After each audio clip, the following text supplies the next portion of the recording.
Checkmate na naman ho guys, itong si Di Umano, tawag ng mga iba nating mga Pilipino na nagagalit dito kay Kadigungan, Mang Kanor. Checkmate na naman ho si Mang Kanor dito sa expose ni Las Cañas, ni Arturo Las Cañas. So anyway, dito tayo magpo-focus guys sa pinaka last part kung saan nandoon ho yung pang-aabuso sa ating mga kababaihan, pang-rape sa mga kababaihan, pang-momolestya sa mga kababaihan, at ang pinakamalala pa dito ay ang pantetegi sa mga kababaihan.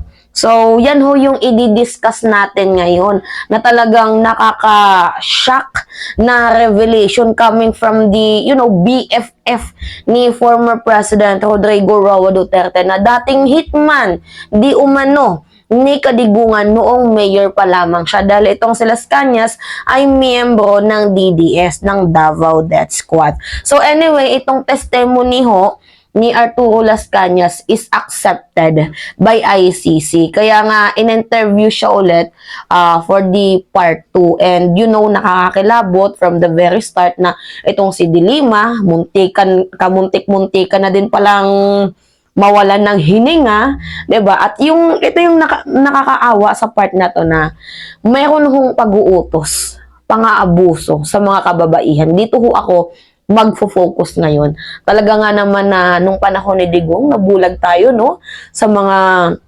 panggagago niya sa mga kababaihan about sa mga usapang rape, pinagtatawanan lang natin.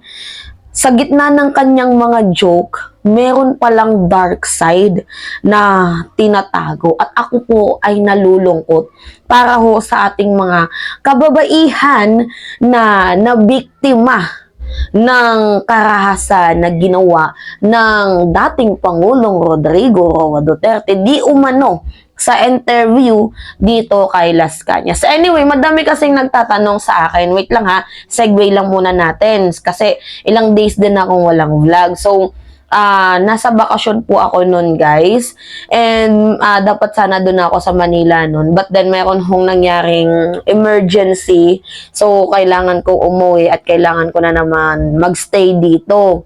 So 5 araw or 7 days ata akong walang content. So pagpasensyahan nyo na guys kung medyo na-late tayo, pero madaming nag-PM sa akin, nire-replyan ko naman po sila na busy po ako today. So pasensya na po guys, hindi na po talaga mauulit. So this is our first vlog in 2024. Talaga nga namang sa aking pagbabalik ay meron din naman tayong malaking eksenang ganap. So anyway, pakinggan natin to guys ha. So ito ulitin ko, this is related to the former hitman, Di Umano hitman ni dating Pangulong Rodrigo Roa Duterte na umamin sa harapan ng ICC. So, this is a very malaking tulong to, very big help sa mga nabiktima guys ng, karahasan, abuse ng dating Pangulong Rodrigo Roa Duterte. Sa itong itong interview ni Las Cañas, para talagang totally diin na diin, no? So, kasama din pala dito si Pastor Apollo Kibuloy. Anyway, panoodin na muna natin tong video. So, nakakalungkot lang. So, sana magkaroon guys ng justice ang lahat ng kasamaan, kung meron man, kung totoo man to, sana magkaroon ho ng justice. So yan lamang po ang sigaw natin dito sa mga nabiktima man ng droga or dito sa mga nirevil ni Las Cañas. Sana meron hong justice. Yun lamang po yung aking hinihingi, hustisya. Lahat naman tayo humihingi ng hustisya, diba guys?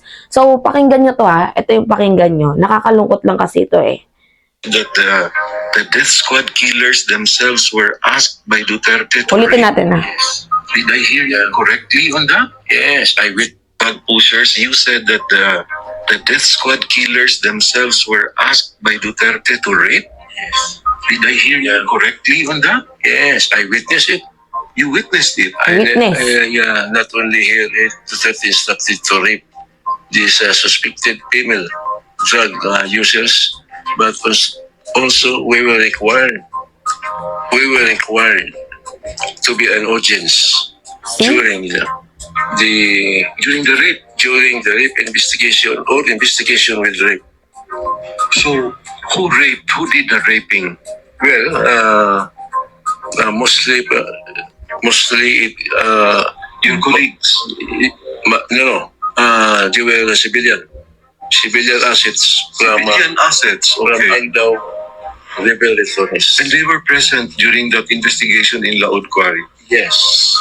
And Superman was also there. Superman was also there. Yes, he was. He was there. So he was a spectator to the rape. Spectator. We were the spectator. Because we were required by Superman to witness that after the rape, kill the victim. Yan, nako, kita nyo yun, narinig nyo? Witness pa sila ng karahasan. Kumbaga parang nagkaroon ng movie show. Kaya naman pala ganun lang ang pangbabastos ni former president. Kung totoo man to ha, kasi this is very connected guys sa mga ginagawa niyang pambabastos sa mga kababaihan, 'di ba? Dito pa lang kay Senator Leila de Lima, former Senator Leila de Lima. Also kay former Vice President Leni Robredo. Sa mga babae, 'di ba? How he treat the girls. So, napapansin nyo na talagang meron ding pinanghuhugutan tong ginagawang kabastusan ni former President Rodrigo Roa Duterte.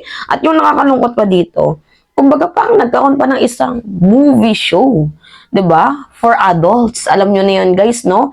Na kung saan live na ginagawa, na nanonood sila. Kaya nga sabi nila sa kanya, to witness the situation, yung nangyayaring pang-rape, na nalulungkot lang ako. And ngayon ko din napagtanto na kaya pala parang I feel na atat itong mga kampo, itong mga DDS na mapatalsik si Pangulong PBBM kasi alam na nilang machi-checkmate sila.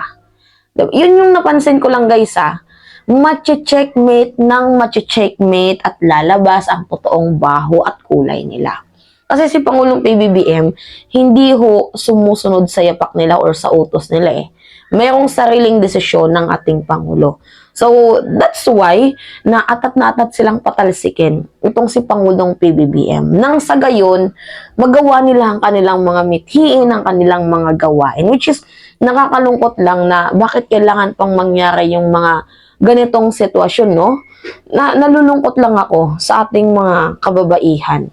So anyway, witness ho yan ni Arturo Las Cañas, na kung saan si Arturo Las Cañas din guys ang nag-reveal sa kanyang mga naunang interview na meron hong pinaka-port itong si dating Pangulong Rodrigo Roa Duterte when he was a mayor ng mga droga, kung saan small can, 'di ba?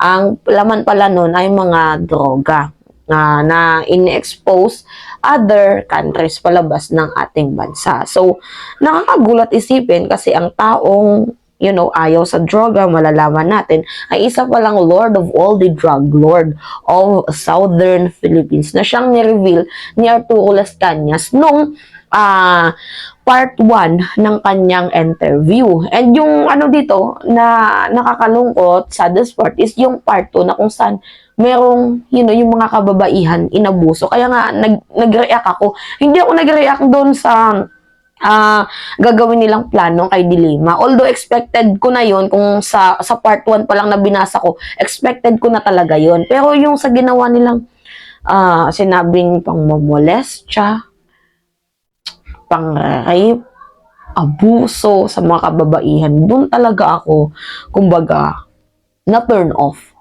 Na ay, talaga, yung mga jokes ni former President Digong ay meron din palang pinanghuhugutan. Anyway, yun lamang ho guys. It's me again, si Mima Alicia Nyot. Nagbabalik ulit para sa ating panibagong video.